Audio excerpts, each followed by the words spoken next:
"Daddy, can I buy that dog?" Those words came out so quietly, they almost got lost in the rumble of passing cars. It was a calm Sunday morning. Officer Mark Reynolds had just finished a long night shift.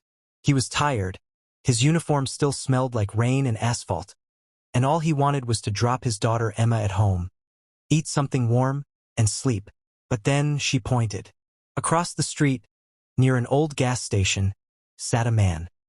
He looked worn out, clothes torn, face shadowed with days of unshaven stubble. Beside him, a thin German shepherd sat still, not barking, not begging, just watching cars go by with quiet eyes that seemed to understand too much. In front of them was a piece of cardboard with shaky handwriting. "Dog for sale, $5. Mark slowed the car. Something about that scene tugged at him. The man looked less like a seller and more like someone who had lost everything. And that dog. There was something in its eyes. Sadness, loyalty, memory. Emma tugged at his sleeve again. "Please, Daddy, can we buy him? Just look at him." Mark sighed. "Sweetheart, we can't just." He stopped mid-sentence, because the dog had lifted its head and was staring straight at him. Their eyes met, and in that instant, Mark's breath caught. He knew that look, that scar across its neck, that worn collar. Couldn't be. He whispered under his breath, "No way, Rex." His heart began to race. 2 months earlier, he'd worked a heartbreaking case. A woman and her young son had vanished after a home invasion. The only clue was a blood trail in the kitchen and a single muddy paw print. The report mentioned a family dog. Name Rex. Mark's hands trembled on the steering wheel. He pulled over quickly, heart pounding. He stepped out, walked toward the old man, and asked, "Sir, where did you get this dog?" The man looked up slowly. His eyes were tired but kind. "Found him limping by the river 3 weeks ago," he said softly. "Thought he was abandoned. Tried to feed him, but I haven't eaten in 2 days myself. I just want him to find a home." Emma had already knelt beside Rex, her small hands stroking his fur. The dog didn't move away. Instead, he leaned his head gently against her shoulder, eyes closing like he'd finally found peace. "Daddy, he's hungry, but he's good," Emma whispered. Mark knelt too, brushing off dirt from the dog's collar. There it was, the same old tag, bent but readable. The address etched on it matched the missing family's home. A chill ran through him. "Sir," he said carefully, "did this dog have anything with him? A leash, a bag, anything at all?" The man nodded weakly toward a small sack beside him. Inside was a child's bracelet, engraved with one simple word, Ben. Mark froze. That was the missing boy's name. He looked from the bracelet to Rex, who whined softly and pawed at it, as if trying to speak. The truth hit him hard. This dog wasn't lost. He was looking for someone. Mark's voice shook. "Sir, I need to borrow your dog. I'll pay you more than $5. Please." The old man gave a faint smile. "You don't owe me a thing, officer. He's been waiting for you." Those words stayed in Mark's mind as he drove. An hour later, he was standing with Rex at the edge of the woods where the family's car had last been found. The air was cold and still. Rex sniffed the ground, then barked once. Sharp, urgent, and bolted into the trees. Mark followed, crashing through the underbrush, radio in hand, heart thundering in his chest. Minutes felt like hours as they climbed through mud and branches.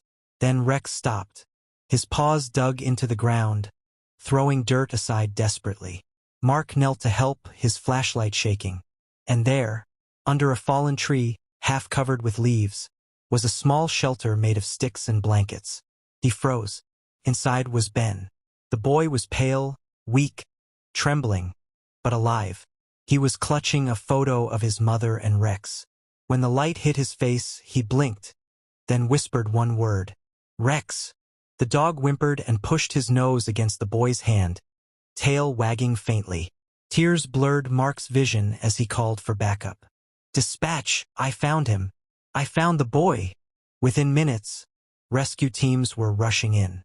Ben was carried out on a stretcher, still holding the dog's paw.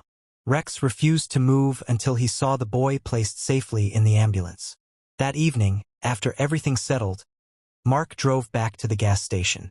He wanted to thank the old man, to maybe offer him help, food, anything. But when he got there, the spot was empty. No man, no blanket. Only the cardboard sign remained, fluttering softly in the wind. Mark stood there, the words "dog for sale, $5, staring back at him. He turned it over, hoping for some clue, but the back was blank. It was like the man had vanished into thin air. Emma leaned forward from the car window, smiling gently. "See, Daddy?" she said. "He wasn't really selling the dog. He was just helping him find us." Mark smiled through the tightness in his throat. "Yeah, sweetheart, I think you're right." From the back seat, Rex gave a single bark, his eyes bright, his tail wagging. Felt like he understood every word. Mark reached back and patted his head. "You did good, boy. You found him. You brought him home." As they drove off, the last bit of sunset washed the road in gold. The world felt a little quieter, a little kinder, because sometimes the ones we rescue are the ones who end up rescuing us. Days later, Mark visited the hospital. Ben was awake, smiling faintly, his small hand resting on Rex's paw. When he saw Mark, he whispered, "Thank you for bringing him back." Mark's voice cracked. "No, Ben. He brought you back." The boy's mother hadn't survived the attack, but Rex had never stopped searching. Through rivers, mud, and rain, he had carried the last memory of his family until help finally came. When Ben was discharged, Mark made sure they had a new place to live. He visited often, sometimes with Emma, sometimes just to drop by and let Rex run free. One afternoon, Ben drew a picture and handed it to him. It showed a small boy, a dog, and a police officer standing under a bright sun. He had written, "Some heroes don't wear capes. Some just bark." Mark smiled, tears stinging his eyes. He took the drawing home and framed it.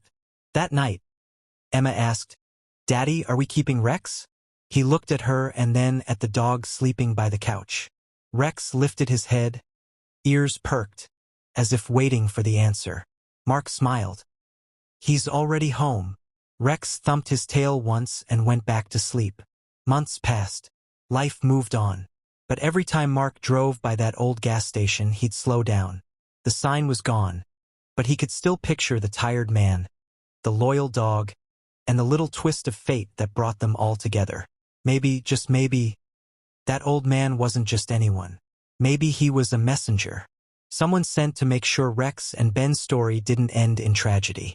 Whatever the truth was, Mark never forgot him. And every time he saw Rex curled beside Emma, peaceful and content, he remembered that morning on the roadside, the cardboard sign, the $5 that never exchanged hands, and the feeling that some moments are far too powerful to be coincidence. If this story touched your heart, hit the like button and leave a comment saying, "Touching story." And don't forget to subscribe for more stories that remind us that not all angels have wings.